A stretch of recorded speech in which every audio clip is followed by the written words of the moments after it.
Well, we've been turning towards the Buddha's teachings on social and communal harmony. And tonight we are at the chapter about community, the intentional community. And it just so happens that part of the intentional community, as the Buddha envisioned a monastic community and then a monastic and a lay community, is that there is a ceremony, a little different in early Buddhism than what we're going to do, because this is based in Zen Bodhisattva precepts, a full moon ceremony, which is, my understanding is that traditionally it was done on the full moon. It's the full moon someplace. You just have to use your imagination. Although we're gonna get, but let me say this before I forget. I'm hoping, some of us are hoping that we're gonna get to do the full moon ceremony like quarterly. Is quarterly every 3 months or every 4? What does? Every 3 months. Every 3. Well, maybe we'll do it. What's it called when you do it every 4 months? It's called every 4 months. It's called every. You can see why I need lots of help here. Anyway, we're going to, in a regular way, begin doing full moon ceremonies. And so this is our first. We're going to be a little scrappy tonight while we get organized. But I was thinking one of the things that we could do is when we do it, we won't do it tonight, is we could actually push back the chairs and we could do it as a more formal ceremony, because the things that I'm going to be doing as the doshi, the person who's kind of the center of the ceremony, everybody else can do too. So we can begin to imagine this ceremony into existence. It's really, it's ancient, and we're not going to do the whole, it is amazing when you do the whole ceremony. But this is going to give us a taste. So that's an introduction.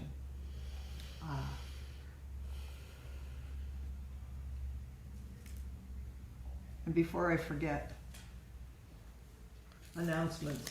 That was an announcement of sorts. February 25th, half-day sitting at Open Sky and a community meeting afterwards. In the afternoon, please let the registrar, Gretchen, know if you can come for the whole day. If you can come for a half day, let her know what part of it you can come for. And I really, as much as you can, come in person. Bodies matter. We love all of you there. We know you're all bodies there. But there's something really lovely when you can to be in person. And next week, I and others will be in Aravaipa Canyon in Tucson for a session, taking our bodies into an ancient valley. And Debbie and Chelsea will be leading the Sangha, and will be on disputes and settling disputes. So I'm sure there will be something relevant that they will bring forward, and that will be helpful.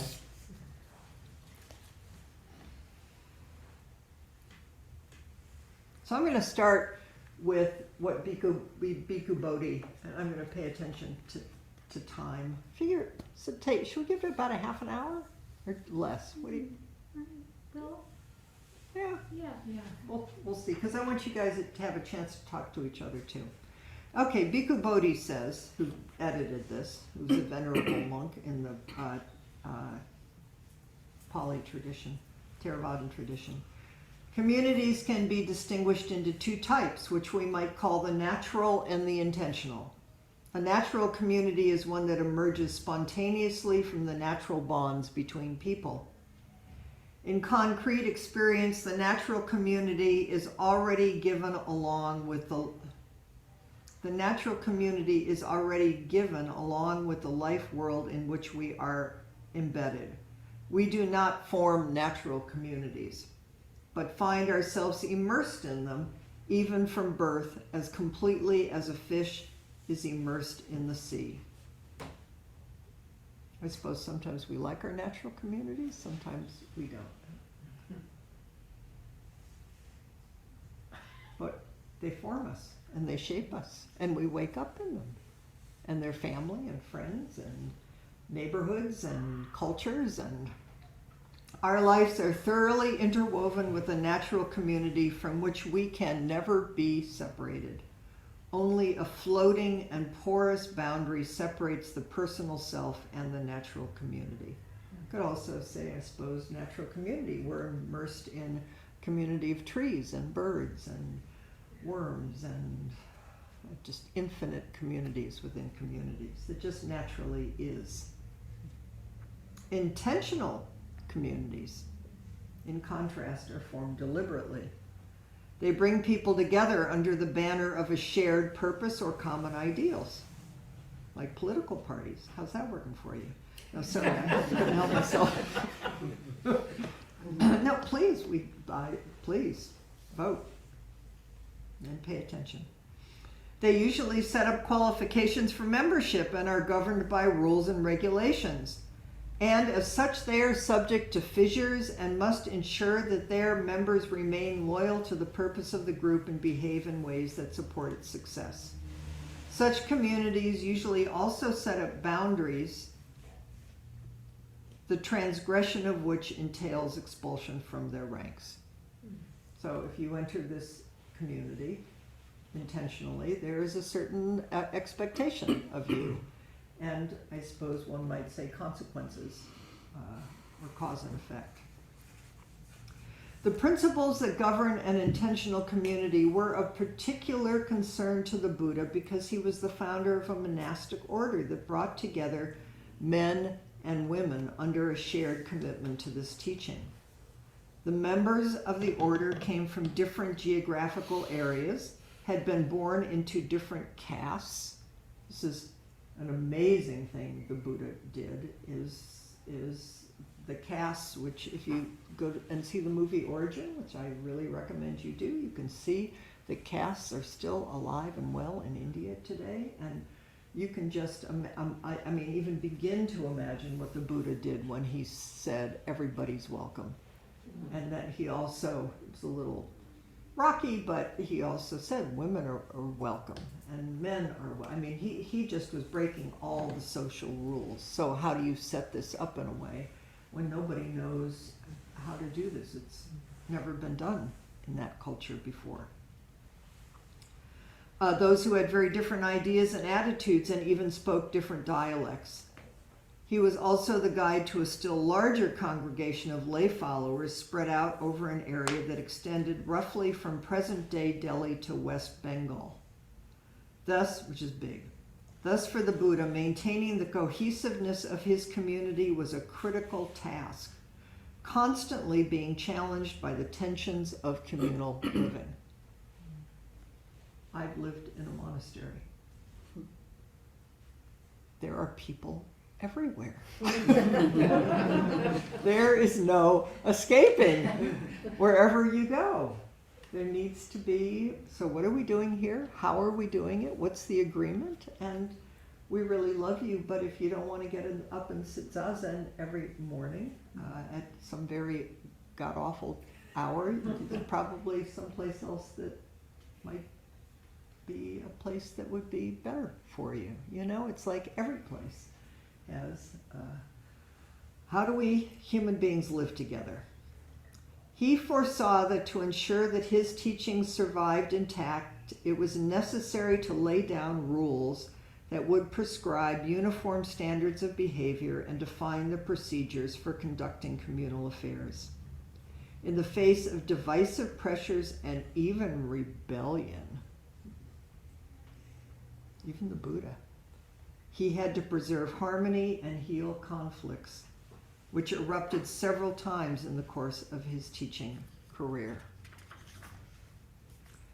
So then Bhikkhu Bodhi does what he's been doing throughout this book, is he's selected different passages to give us a sense of the Buddha's teachings.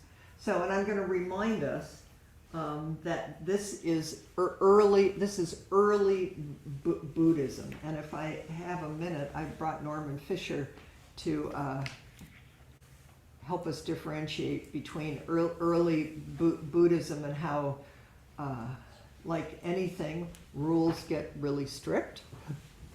Things maybe that the Buddha's intention, maybe then became more codified and institutionalized, and then like in every tradition there's a kind of renaissance, and Mahayana came along and said, yeah, please let's pay attention to the rules, but maybe we forgot some of the more fundamental things like kindness and this bodhisattva vow was, we're all in this together, how are we going to help each other do this? Bhikkhu Bodhi first brings forward the different kinds of community. This is really interesting. There are shallow and deep communities. The Buddha said this. 2 kinds of community, shallow community and deep community. 2 other kinds of community, divided and harmonious. Divided, they argue and quarrel and fall into disputes. They stab each other with piercing words. That's called a divided community. A harmonious community. Monks, because this was set up for monastic tradition at that point, dwell in concord harmoniously without disputes, blending like milk and water. That's actually a phrase, to live and course together like milk and water, viewing each other with eyes of affection. Isn't that sweet? This is called the harmonious community. It also says there are inferior and superior communities. There's a lot of dualism here. The inferior, a lot of backsliding, lax, just not so interested in really waking up. Just like any place, you just kind of get someplace and you get a little lazy and take things for granted. Whereas what apparently the Buddha said, the superior is there's a lot of energy to wake up, to help each other wake up and to pass that along. Anyway, it goes on like this for a while. Anyway, you get the feeling. And then, see if there was anything else. After we've defined, so that you can kind of, by your own internal standards, help a community wake up and be as harmonious and focused as it can be. Then he brings forward what are the principles for building a healthy community, and that is called the 4 means of embracing others. Giving, endearing speech, beneficial conduct, and impartiality.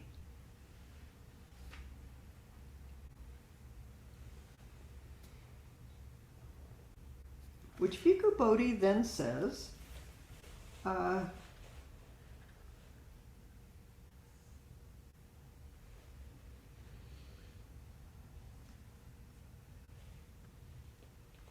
what I just named, giving, endearing speech, beneficial conduct, and impartiality, strangely is mentioned only on a few occasions in the scriptures of early Buddhism. Isn't that interesting? I think it is.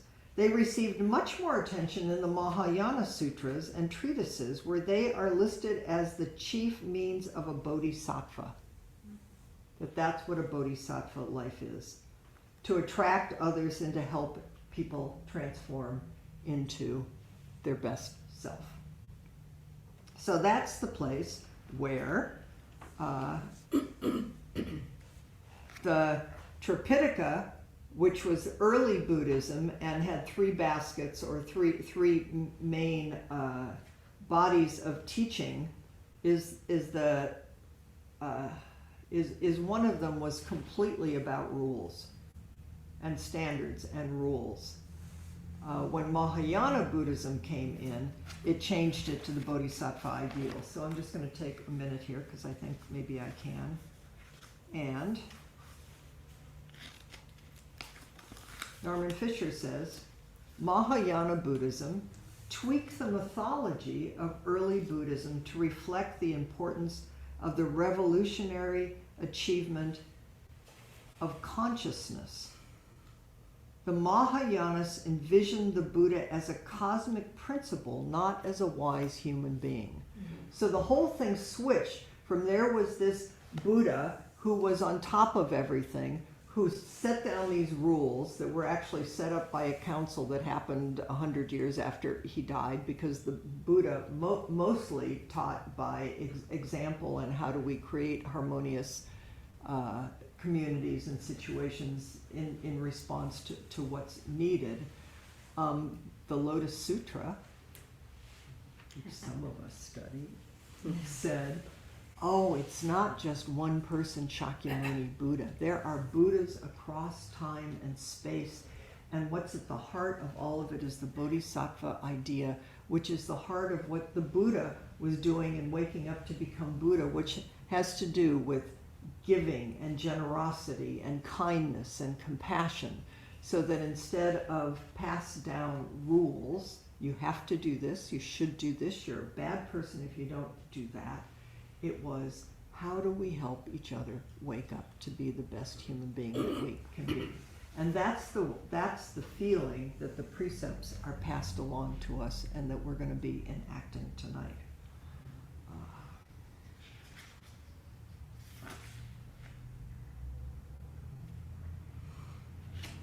Taking the idea of compassion and concern for others as the essence of the Bodhisattva life, the Mahayanas placed the Bodhisattva figure at the very heart of their conception of the teaching.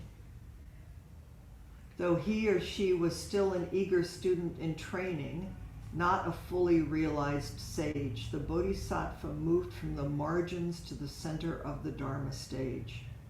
Bodhisattvas took vows to be devoted to infinite Buddhas and to serve all beings across time and space. Each of whom, and we learn this in the Lotus Sutra, is you are a Buddha waking up to be a Buddha, and you're going to be a Buddha someday, and you're going to be a Buddha someday. And so these rules were, instead of you're a real slacker and we're going to show you how to show up, was we know you're a Buddha and these are just gentle guidelines. Well, maybe sometimes more, depending on what might be helpful to you in the moment. These are to help you just to be the best human being that you can be. Mahayana Bodhisattvas are the energizer bunnies of Buddhism. Innocent and enthusiastic, they make endless efforts to do endless practice and to perform endless beneficial acts on behalf of others. Bodhisattvas are happy to defer their own awakening until every other sentient being is saved.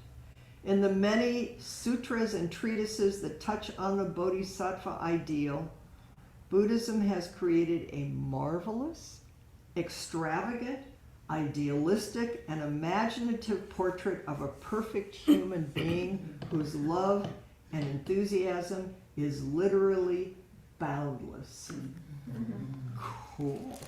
I didn't want us to just get stuck in that we were just going to be doing a bunch of rules here. So let me just see if we're... Okay, so, but just we'll go back to the Buddha for a minute, just because who knows what the Buddha really said, but we're going to stay with it. He said something, and these are all helpful guides.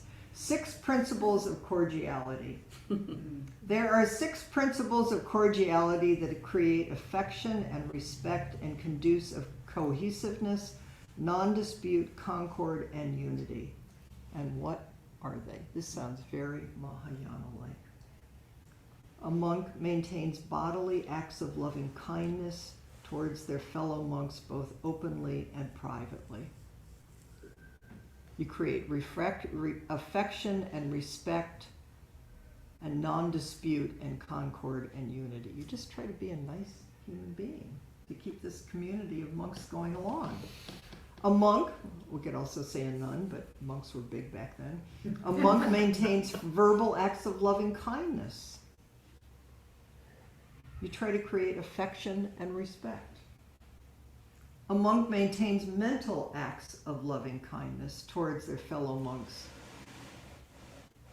Whatever with your mind creates affection and respect. I really love that you look at each other with kind eyes.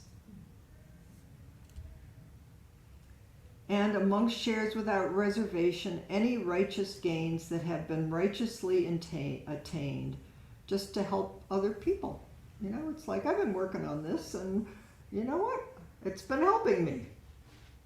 A monk dwells both openly and privately, possessing in common with their fellow monks virtuous behavior.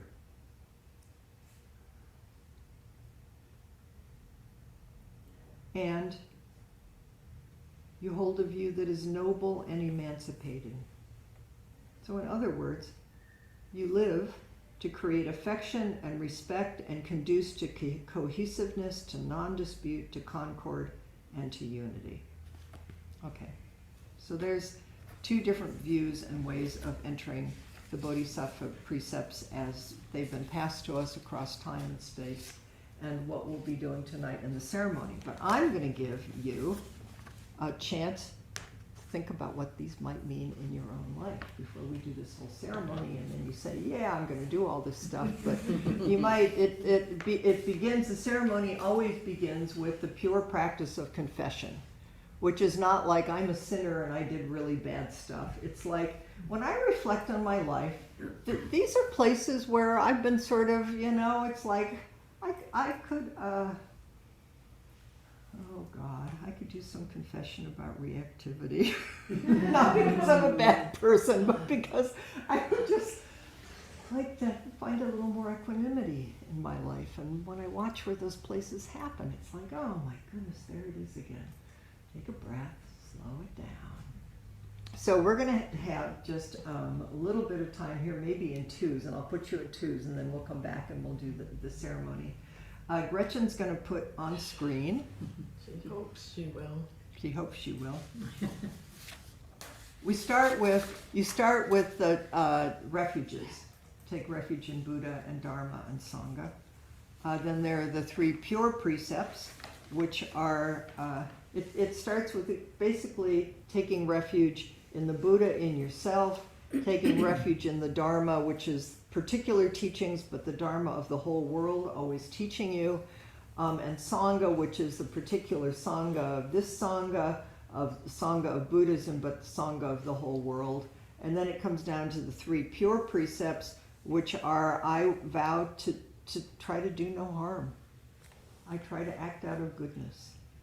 I try to, the third, which is always my favorite because it's the hardest, but it seems, anyway, it's one of my favorites, is I vow to always act with others in mind.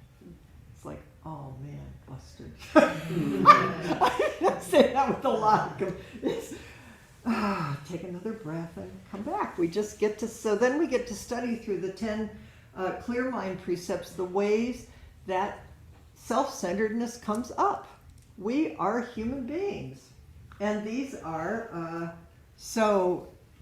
I'm just going to read them, and then I want you, when I read them, to just see which one pops out for you. Maybe one will pop out more than another, and you're just going to have a few minutes to turn towards somebody and say, wow.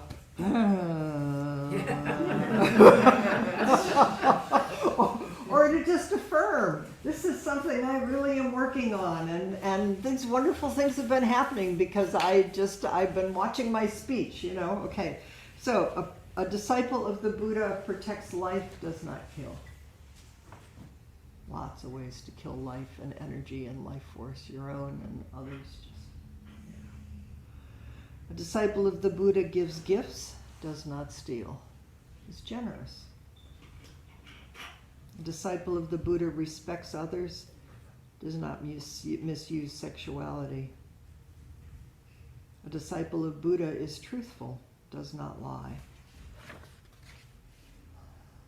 A disciple of Buddha maintains clarity, does not intoxicate self or others with substances or doctrines. A disciple of Buddha speaks kindly, does not speak ill of others. A disciple of Buddha is modest, does not praise self at the expense of others. You can just as much put yourself up and you can put yourself down. There's some kind of humility in middle way. A disciple of Buddha is generous, not possessive of anything. A disciple of Buddha is loving, does not harbor ill will. A disciple of Buddha cherishes and polishes the three treasures, which is to take refuge in Buddha, Dharma, and Sangha, in whatever way that sits in your heart. Okay, so turn to somebody. Looks like it's going to work here, and I'm going to put people